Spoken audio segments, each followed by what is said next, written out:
that's exactly what I'm going to do. That I believe in Jesus. I do. I believe.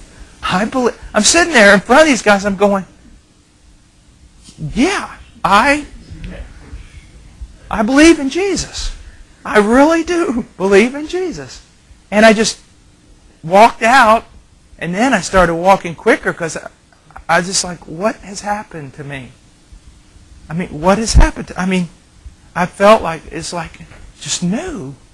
And I remember getting to the library doors, the outside doors, and I opened them up, and there was a girl coming in who was in the same dorm, and I didn't know this, but a whole group of people had been praying for me since when I first moved into the dorm, like several months prior.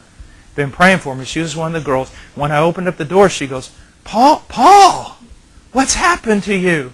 And then I got scared. I got real scared. I was like, I don't know. And I just took off running, and I ran as fast as I could back to the apartment, and I found that guy. And I said, Mike, I'm really scared. Something happened to me in the library. All I know is I believe in Jesus, and I'm new. He said, you look new. And so he took me down to the guy who was like the RA who had been leading a Bible study named Mike Martin. And I sat, and all these guys, Mike Martin and Stuart DePina and Mike Moore and all these different guys that had been studying the Bible together and were kind of leaders, you could say, of different, like Campus Crusade and things. I sat down and I started telling them everything that happened. I'll never forget one of them goes, you've been born again. And then I was like, what's that, you know? And then here's something. I had the filthiest mouth, and it stopped. It just stopped. But I'll tell you what didn't stop.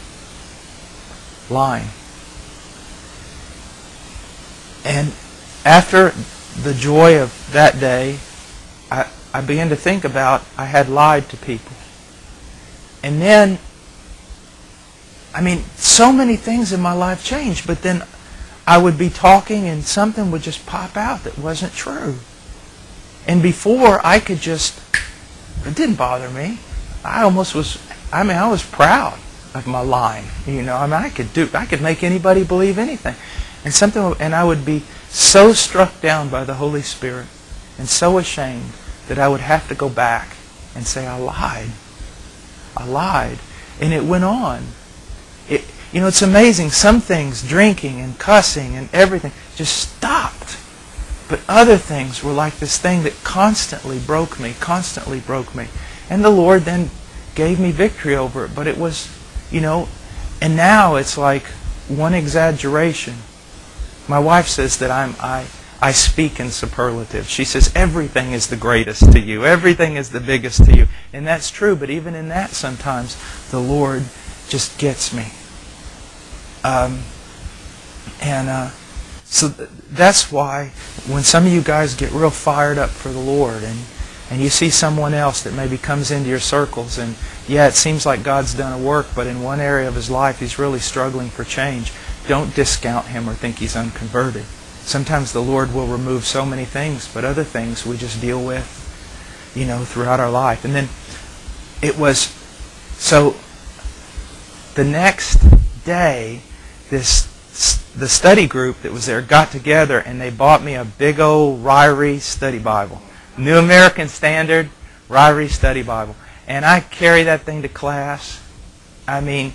People literally, I remember my second day as a Christian. I'm walking back through the student mall there, and I hear a bunch of people over here, and I go over there looking. There's this guy talking, and I thought, was he preaching? I read, man, this guy isn't preaching.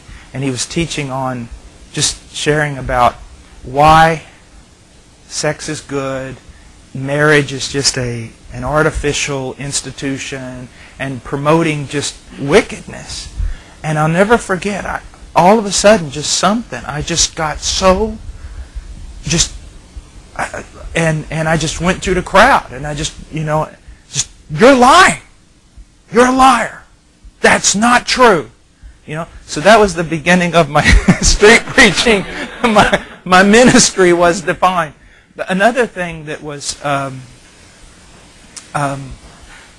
when I was a boy, 14, 15, I would have dreams all the time. Well, not all the time, but frequently.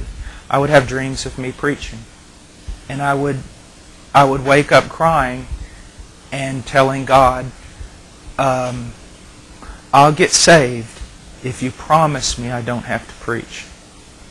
And so when I became a Christian, I also knew, basically, that I was going to preach. And I started going out, like at the student mall there, and handing out tracts and everything. And it was a real change for me, because it went from kind of being a cool guy with a really nice car to, people taking your tracts, girls, and laughing at you and throwing them back at you. And it was a time of just killing the flesh, killing it. But God has been faithful. God's been faithful.